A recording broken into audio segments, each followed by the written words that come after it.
Welcome, everybody. It is noon in New York.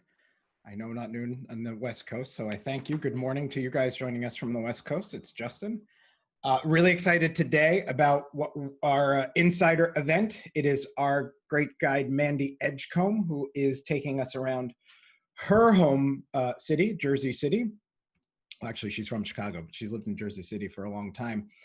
And Mandy has been my ambassador to Jersey City. Growing up in Jersey, never spent a lot of time there, and she has shown me all of the great treasures, which we are going to see some today. So happy to have you joining us. Pete from San Francisco, thank you for joining us. Hello from Washington State. You were born in Jersey City, Aluette. Great, awesome. This is going to be fun for you. And we still see people rolling on in.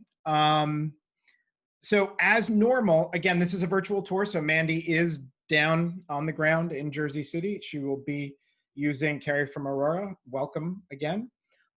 She's going to be using Zoom via her phone to walk us around the remnants of New Netherland. If you have questions for Mandy during the tour, just put them in the chat, and as usual, I will be moderating. If there's anybody new joining us for the first time, welcome. Happy to have you.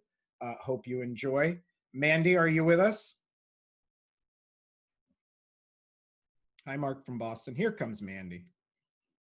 All right, there you are. Here we go. So I am going to turn it, without further ado, turn it over to Mandy. For those of you who joined us for her virtual talk about New Netherland, or the remnants of Dutch New Amsterdam, which was version 2, I'm calling this part 2 of a multi-part series Mandy will be doing on the Dutch in the New York area. And this is live on the ground. Mandy, my dear, dear friend, go for it. Everybody can hear me? Yes. We're good? We can hear you. I'm going to go on mute. Everybody enjoy. Awesome. On behalf of Untapped New York, welcome everyone. I'm happy to kind of be with you, sort of. We, as Justin mentioned, we are in my town of Jersey City, which I love so much. I do work with different Jersey City historical societies. We actually were supposed to have a tour or a big event, Bergen Square Day, to celebrate the history of Bergen Square. That's what we're going to be talking about today. Obviously, that was canceled. We might have that in November, and I'll be leading those tours. So if I can actually someday get you all out here for that, that'd be wonderful. Now, behind me, it might not be too clear to see. There's a building, and it says fur storage. So if you can't see it, if it's a little too bright or glary, please excuse the traffic as well. I apologize. But that building right behind me says fur storage, and it's from, mid 1900s. So it's a little bit more contemporary. We're not talking about that building, but I thought it was so ironic and poignant that it says fur storage. This colony was started, the Greater New Netherlands, and so we're a part of, this is what we're going to be talking about is Greater New Netherlands, right? New Amsterdam is in Manhattan. Excuse me, sorry. So lost my train of thought. Somebody's trying to run me over with the car. So we're going to keep going. Bottom line, fur storage. This colony was started because of furs, right? So when we're talking about our colonial imperialistic powers, the Dutch, the French, the Portuguese, the English, it's all about trade, and it's all about commodities. And the hottest commodity back then was basically spices. Other commodities, though, were furs. And before the Dutch West India Company came and set up their company colony here, they didn't want to live here permanently. That wasn't the goal. It was to exploit resources. They used to have to trade with Russia for furs. They got their furs in Russia. They were kind of expensive, and they didn't want to do that anymore. And so that was setting up this colony then, in terms of furs. That's kind of like a second-rate commodity, but that was the main export of this colony. So I'm going to turn this around now. I don't have to look at my silly face anymore. I'll come say hi to you guys towards the end. And we're going to get started here in Bergen Square. There we go. So let me back up a little bit here.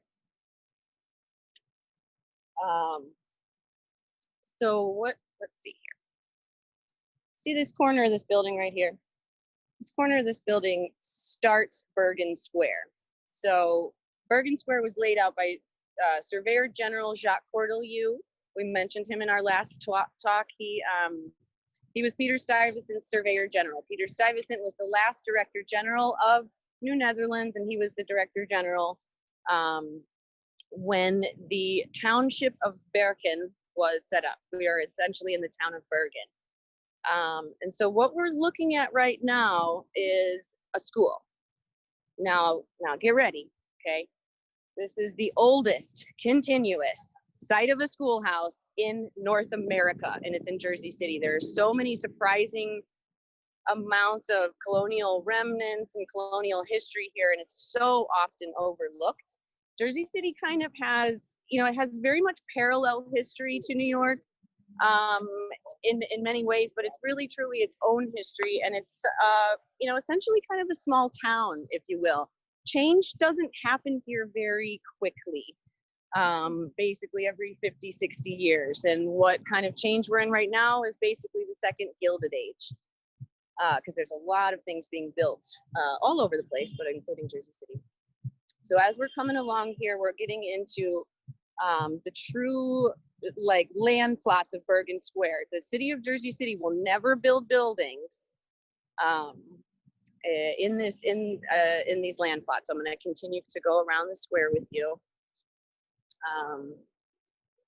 And I mean, it's all in plain sight. This is truly, we're standing in the middle of a remnant of New Netherlands, the exact way that it was planned out. It's, similar when, feeling when you're walking down Pearl Street in Manhattan. And so we're looking at a grocery store across the street, but that grocery store has a small parking lot in front of it, and that is the plot of Bergen Square. We're going to walk across the street here in a little bit, but you can tell that right here too, this building, the entire square is essentially here. So this square had a well in the middle of the intersection. We're in the middle, walking the intersection of Montgomery, Academy Street and Bergen. Behind me is Journal Square Transportation Center. So that would be the train if you ever wanted to come here and do some exploring or go on a tour in the future with us. That would be your route to get here, the PATH train Journal Square stop.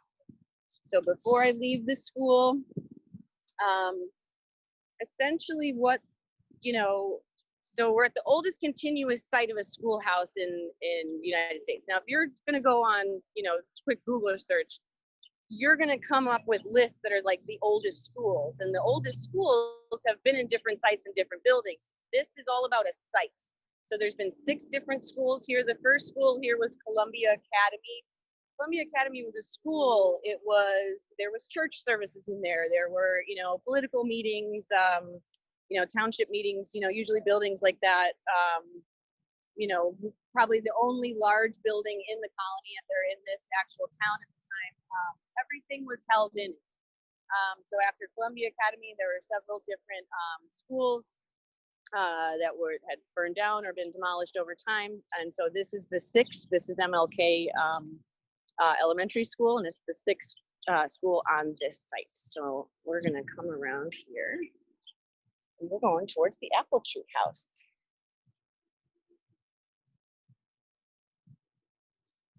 All right. So we are in what contemporarily is a beautifully thriving Egyptian community in Bergen Square. And when we do our Bergen Square Day, we do, it's obviously a lot of history, the Dutch colonial history, but it's contemporary culture and what's going on in Jersey City as well. So Academy Street, one of the oldest streets in Jersey City. Summit is actually the true oldest street in Jersey City. And that was an old Indian trail, just like Broadway was. There's, again, very much parallels, but very, very different history. What do you got in Jersey City? You got Martha Stewart, Nathan Lane, Malcolm Jamal Warner, Frank Sinatra. All these folks were born here. So this is the apple tree house. The apple tree house was built sometime between 1710 and 1721. We don't actually have a deed for when it was built. This land, though, was purchased by Garrett Garrettson in 1688. And there is, you know, some record of his family living here by, you know, between 1710 and 1721. This apple tree house, I'll tell you the reason for that name in a second, but it's also called the Van Wagenen House. But Garrett Gerritsen was his first name. He changed his last name to Van Wagenen, saying, I'm from Wegener, which is a town in the Netherlands. Now, to bring that a little full circle, that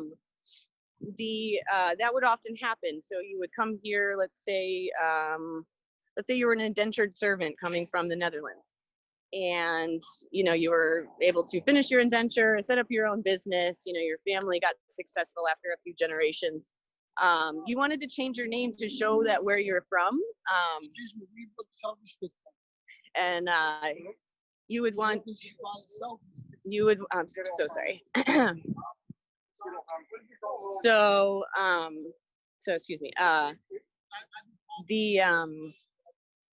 sorry, I lost my train of thought there. The Vanderbilts is what I'm getting to. So the Vanderbilts descendants, their first name or their last name was Erickson, right? Erickson was an indentured servant that came over, and he decided to change his name to from where he was from. And so he was from Der Bilt, so Van der Bilt, right? So that's essentially how that name happened, but it was a name change, just like Garrett Gerritsen. So we're looking at the oldest part of the, keep up behind for me, oldest part of the house right here. This was the first part of the house. Inside, if I could ever take anybody in there, which we might be able to do that in the future, actually, virtually. There are floorboards that are exposed and preserved that have the initials of some of the family members from the 1700s. I mentioned before, Jersey City didn't change a lot. So this is ancestral land that the Van Wagenens lived in from the late 1600s to about 1947. They lived here for 260 years almost. And there's a lot of other major Jersey City families. If anybody's from here, you know, the Van Voorst name, there's, you know, the park's named after them. They're a very early first Jersey City family, or essentially of the New Netherlands. And most of them ended up staying in their ancestral lands for you know, 150 to 200 years. This portion right here was built about 1840 in a Greek revival style. And so again, you know, the family had lived here until they sold it in 1947 to a funeral home, the Quinn Funeral Home. The Quinn Funeral Home was here for about 40 years or so. And they had an idea to maybe sell this to Provident Bank to make, you guessed it, a parking lot, because that's what we love to do to historic buildings. I'm going to come over here and show you a little bit of something. So we're very glad that didn't happen. It ended up getting saved by preservationists. The city of Jersey City, this is a nice view, bought it in 1999 and we're finished restoring it by 2017. The Office of Cultural Affairs is now housed inside of the Apple Tree House, and they do amazing events, amazing talks, amazing lectures. Hopefully I'll have a lecture on the books here soon when we can do that kind of stuff again.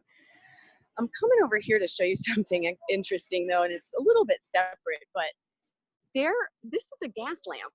And there are a few left around Jersey City, and not as many gas lamps, but you'll end up seeing the gas lamp base. I don't see these too much in New York City, but on St. Mark's Place, kind of near where Gem Spa was, very sad, there's actually a base of a gas lamp. So you'll often see those more. So we're going to continue.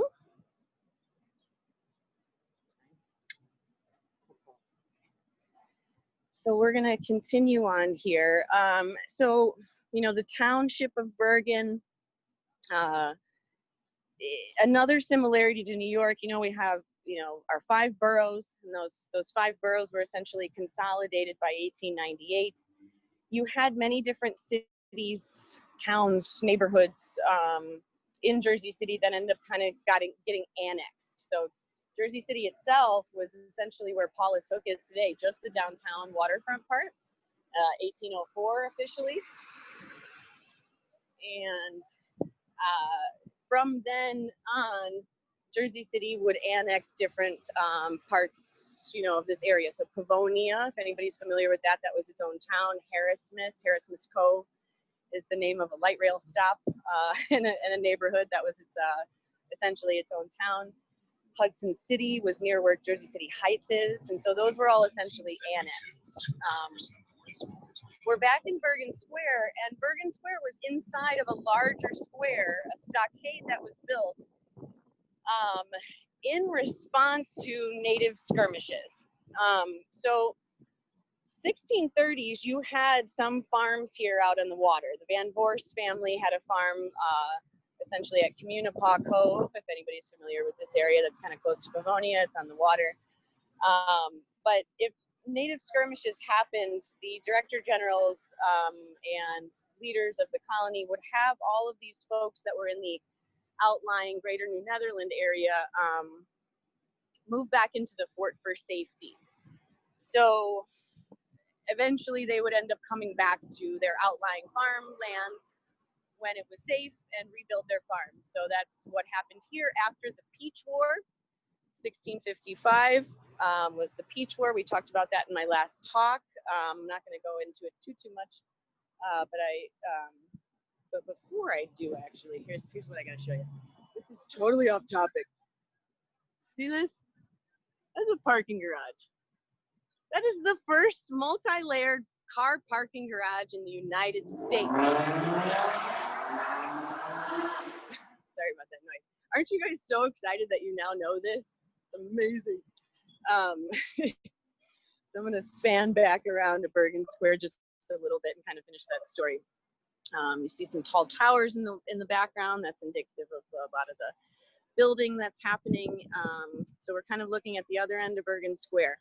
Bergen Square is the square in the middle of a larger square that essentially is goes around Idaho from Tours and Van Rypen avenues. And so there was a stockade built around that. So like, you know, this way and this way. And that stockade was made out of palisaded logs, similar to the way the Wall of Wall Street was built. And essentially to keep out natives, right? The Wall of Wall Street was to keep out the English.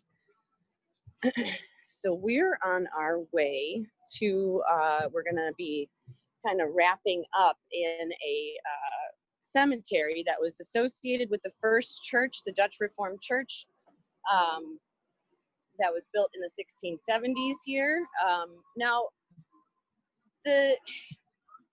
when the English took over, 1664, they told all the folks living here, it was a melting pot, but Dutch was the language spoken, right? And the Dutch were the leaders of the colony, but there was just all kinds of different types of languages and people here. Dutch was the main language spoken. You know, they told these folks, you don't have to, we're not trying to make you change your customs or your culture. You can stay here and live, and we're really not going to mess with you too much, basically. And so over here, nothing changed. And you didn't even have a pastor that was full-time at the church until 1750. The pastors would come over from, you know, from New York Colony just a few days a week, and they couldn't even afford to come on the weekends. If, let's say it was like 1720, right? You know, the Dutch is still the main language spoken, and it's Christmas. Let's do a little kind of like holiday situation here. What would someone do in the holiday time? So Christmas was a religious holiday. We know that the idea of Santa Claus, Saint Nick, Sinterklaas, that is an old Dutch custom. And Christmas, though, wasn't important. It was a religious holiday, kind of whatever. You didn't do too much. It was New Year's Day that they celebrated. So not New Year's Eve like we do now, but New Year's Day was the big party. Everybody gets dressed up and everybody kind of just goes to each other's houses for food and libation and celebrates the whole day long. So that was kind of more of what you would have seen in a holiday time around here. So let's see here. We're going to go into what is Spear Cemetery. And, oh, there we go. So Spear Cemetery is taken care of by my friends Dan and Jennifer, couple that live here. They cleaned this whole thing up. This was full of old tires, and people used to just party here and stuff like that for a long time. A lot of gravestones are buried. But where we are now, if we face right here, this is where the first church was. It was called the Little Church. It was an octagonal shaped church. And a stone from that church is on the church today. That is, it did get moved, so it's a little bit too farther down. We're not going to have time to go there today, but we can definitely see that at some point. Those stones were retained, and the stones from the church in 1680 are, one of them is on the church today. That was built in 1841, and it happens to just be kind of that way. So original church was essentially where these buildings are here. And this was then the original cemetery lot. It was actually private. It was for the DeMott family. Also, if I have anybody that is on the New Netherland genealogical pages and you have ancestry here, please feel free to email me. We could chat about it, do some research. It was Tillman Van Vleck, and I've seen the Van Vleck name on some of my Dutch genealogy sites on Facebook.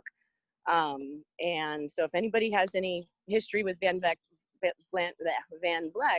he was the one who petitioned to Peter Stuyvesant to set up Bergen Square, essentially. So he's kind of like the founder of Bergen Square. So this does have bodies in it from the 1660s or prior. We don't have any gravestones from that time. It's said that the oldest gravestone here is 1756, but Jennifer feels that there is older ones. And I don't actually know where they are, and I think some of them are buried. You can kind of see what's going on here. It's not, this is not some place where people could walk, because if you notice this, there's a guy in there. So it's a little dangerous to walk around here, but a guided tour can always be had. There is a little poison ivy. I'm going to show you a few little artifacts while I can. Oh, this is a really nice thing here too. So if we take a look, this is the family. It was a private lot for the DeMott family. The church ended up buying it. In the 1800s, this was a potter's field, early 1800s. And then in 1857, Alfred Spear bought it. You could buy a plot for, I think, like 16 cents or something ridiculous back then, or maybe it was $16, I'm not sure. Probably $16. And and so then it wasn't a potter's field anymore. There are internments here from the Revolutionary War, the Civil War. The last internment was actually World War I. So I don't think I got to show you this last time, but this is why we're here. It kind of looks like a toupee. This is beaver skin. It's very thick and it's waterproof. So it was the most desirable pelt in terms of the fur trade, and essentially that is why we're here. Okay. So I'm gonna kind of end here and open it up for questions, if that's okay, Justin, and then we can do questions for a pretty long time if we'd like to. It is totally okay. Can you hear me, Mandy? Yeah. Okay, cool. So first I want to tell you, Mandy, that you have a DeMott on this tour with you. Whoa. Lori Amick says, and I hope I said that right, Lori. She said that DeMott, those are my people, and she would like to email you. Yes, please. So great. I could take her family in here. So yeah, and by the way, just so everybody knows that this was insider access. Mandy had to get this cemetery unlocked for us to go in. So just wanted to let you know that. Berta had a question. Was there a regular ferry service across the Hudson at this point? So Berta, did you mean during early Jersey City history, or what particular point were you referring to?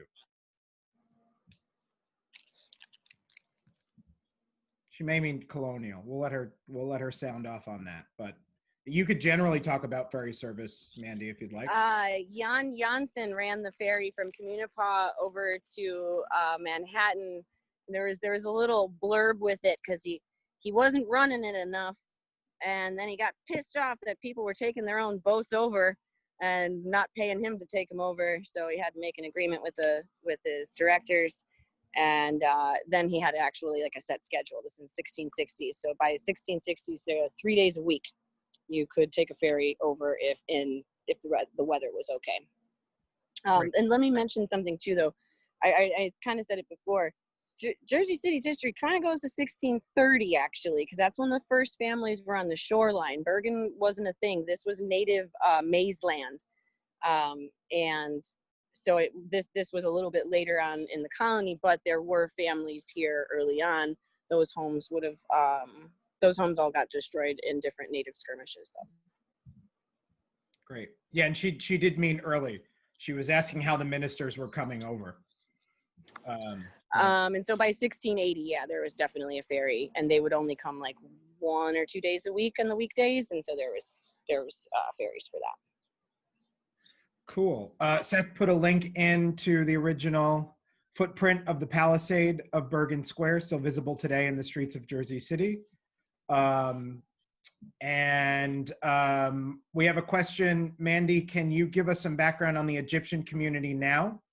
Some Egyptian Jerseyites have connected with me so that we can survive Northwestern culture. I mean, it's a thriving community. I don't know too much in terms of like when a lot of them started moving into this area.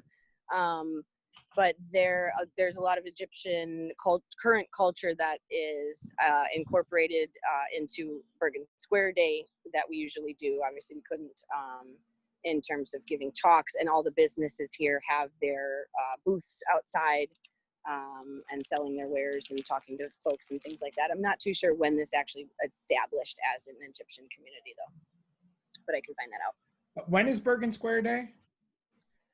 Bergen Square Day is usually in May, the last weekend of May, and so we're hopefully gonna have it in the early November at this point. Bergen Square Historical Society. They have a Facebook page you can go follow them on. Some wonderful folks. I've obviously been part of that historical society, and they're trying to get that history out there the best that they can. Cool. And their kind of headquarters is located just behind this cemetery. Lori says she's in Indiana, about 50 miles from DeMott, Indiana. So she was really excited to see this. And she says, I remember DeMott, Indiana, because I used to drive through there from Chicago to Cincinnati. Oh, your hometown. Yeah. 2 of your hometowns. I had a question for you. And I'm not sure if you, and again, if anybody else has questions for Mandy, please put it in. Well, before I get to mine, David said, as Mandy said, the first ferry ran from Paulus Hook to Cortlandt Street in 1534. Did we answer Ilette's question? If I pronounced her name right? The Egyptian community was her question. Okay, got it. Okay. Bertha asked, oh, yeah, you didn't tell us why they call it the Apple Tree House. And I like this was my first run, so I got you did a good job, Mandy. And thank you for reminding me. House. Right, yeah. Oh, who knows, whatever. So the Apple Tree House gets its name. I mean, this is kind of like the most important story of the day, so thanks for reminding me. The Apple Tree House got its name because of a famous meeting between General Lafayette, the Marquis de Lafayette, and George Washington. Apparently happened under an apple tree in front of the Apple Tree House. Now, the Apple Tree House basically gets its name because there was a large orchard around it. So if we kind of span, right over here is that was the end of the Apple Tree House land. We think that the famous meeting actually occurred kind of like around in this parking lot, but at the same time, we don't know if it actually really occurred because it's historians and students, getting their thesis have been working on it. There was a lot of stories after the Revolutionary War that were like amazing and heroic, and where did they come from? You know what I mean? They were kind of just, some of them were generated, and so bottom line, the Van Wagenens were, they were rebel patriots, you know, so they, you know, obviously would have had, you know, potential for Washington and Lafayette having a meeting there was there. We know Lafayette was at the house at some point in time, whether it was like this cute little meeting, you know, or whatever. He was there. They were patriots. They would house other patriots there. So that's essentially where it got its name. Another really interesting thing about Jersey City, we're not in the we're not near where the other cemetery is. And I don't know if anybody on here has any relation to the Van Winkles. But Rip Van Winkle, that story, Washington Irving actually used to come through Jersey City a lot. And we pretty much think that that story comes from a Van Winkle grave that's at the cemetery that I took you to, Justin. That's just across the way. Yeah. So there's actually a student working on that for their master's thesis now to really prove that the Rip Van Winkle story was inspired by a gravestone in Jersey City. Cool. Question came in also. Can you give us the background on Margaret Haig Hospital and Mayor Haig? I know it's something. So yeah, and I seriously can't wait to talk about Jersey City, like from every different era, you know. So we we're just going over some stuff. We just went over the Dutch colonial stuff, but I'd love to continue taking people back here and talking about every era. The 1900s are amazing. Mayor Haig, Mayor Haig was, you know, was he like Boss Tweed? Not really, but kinda. Like he was a corrupt politician, but he wasn't a womanizer, and he made sure all his constituents really liked him. That's my friend Steve. That's my friend Steve, if you see him. Steve, yeah, just tell him here. Hi, Steve. So 1 second. Hi, Steve. I'm doing a tour for Untapped. Sorry. Hey, my friend's just helping me here. I talked to Jennifer before. Sorry. So Mayor Haig, if anybody actually wants to see him portrayed, it's a little fictional, a little real. He was in an episode of Boardwalk Empire. And so he was very much like this big boss guy, but he made sure that the entire city had free healthcare. Jersey City had free healthcare. And when you're looking over in the Hudson, and you can see the big kind of like stepped cream color buildings, you know, we have a lot more towers now, but that was one of the biggest things you could see across the river in the Jersey City skyline. Yeah. That is where Margaret Haig Maternity Hospital is, and that hospital is now condos. It's a historic, it's on the historic registry, but that was built by Mayor Haig, and it was built with WPA funds. And everybody in Jersey City had free healthcare then, and everybody loves Mayor Haig. His desk is still in the in City Hall. They restored it, and one side of his desk is has the bribe drawer still, like, so you'd slip some money in the one side and then you could take it out the other, and you could see that today if you go to City Hall. Every good desk needs a bribe drawer. Bert, sorry, I was mispronouncing your name. Bert asked about, you said you mentioned maize and apples. What else did they grow in the area? Weren't they growing tobacco in the area, or is that a Washington Irving myth? I mean, tobacco was grown all over the place. Like basically Right. Governor's Island was like one big tobacco farm. Yeah. So apple orchards were a huge way to make money. And then the maize land was Indian land. And those are the two things that I know that were grown very, very locally to us right here. But I'm not too sure. I mean, I'm sure there was a lot of different other types of smaller plots, some wheat, perhaps some grain would make sense to have some grain fields. David asked about, I might say this wrong, Michel Paw, and why his name, it might be Michael too, just spelled differently. Yeah. Paw, and Like why his Michel. name is all over. It's Michel? Okay, Michel, I think probably. Michel. I want to make sure I'm getting my pronunciations right, especially since I'm screwing a lot of them up today. I'm terrible. Why is his last name all over Jersey City? So Paw, he was one of the first ones. He was like 1630s. And he was someone who was supposed to set up a patron kind of system. It's spelled with two O's, but you don't pronounce it like that in Dutch. It's like patron. The street that we're on here looks like it's pronounced or spelled vroom, but it's actually vrum. But he was supposed to, essentially a patron of a farm, set up your own farm. And if you can successfully set it up with your own money, then the company will really heavily subsidize you after that. And so he was one of the early patrons of essentially this area of around where Harrismith Cove, which used to be called Ahasmus, and Pavonia is right now. And so he was essentially like a first director.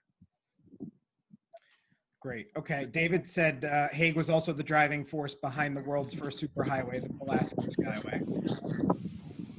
Oh, well, that's a great fact. Thank you for that. World's first superhighway. I love that. Bert also asked, was there also commercial fishing? Commercial, I mean, I've never heard of it in all my studies. I think it would be just local subsistence. But commercial, I mean, locally commercial, perhaps. But nothing like where they're, harvesting and like sending it back home to the Netherlands because they're on the sea anyway, and it wouldn't have lasted, or have to preserve it in salt or something like that. But I mean, oysters were what I was going to ask.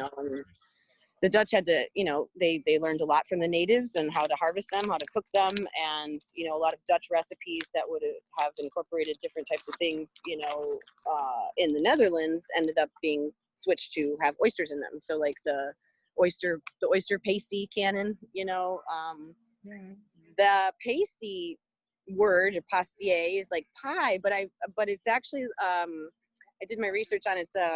What's called a comestible, and a comestible actually looks like an empanada. And so those would be really popular, and they're kind of like easy to sell, like this nice little handheld thing to eat. And if you were going to sell them, this is one thing I did want to get to. I kind of ended early just because it was my first time. If you were going to sell them, somebody was going to buy them from you with these beads. This is wampum. Wampum was the currency that natives would use, and in colonies they didn't let them print their own money, so they would just have to use whatever was valuable in the area or of the day, whether it was coins like a florin or a Spanish reale coin. But locally around here they would use beads of wampum, and they would account for them in the guilder. And a stiver is like a 50-cent piece sort of, or 20-cent piece, versus a guilder, which is like $1-ish if you were gonna translate that. You'd put these little babies on a string, and you could buy an oyster pasty or a loaf of bread with one stiver of wampum. If you wanted to make a large purchase, you might have to purchase it with an entire fathom of wampum, which is the same similar terminology as you're gauging water depths, because that's how long the string was. And they are made out of this. This is a quahog clam shell. It's only got a little bit of purple on it. Yummy. And so the purple ones were more valuable beads. And so that's essentially how you would purchase things. But like up until 1800, because there was, over time, there's less and less natives here. They're dying of disease, and they're getting pushed farther and farther back away. Oops, what's going on there? And so you're not necessarily daily trading with them, but you're using this as your money, because colonially you're not allowed to have your own money. So what was there to use was there to use. And then colonists started making their own wampum beads. So at first it was the natives, and and I see the question pop up, there were wampum factories. There was a huge wampum factory in Long Island. You would develop this skill. They were very hard to make. There was a wampum factory on the Hackensack River too.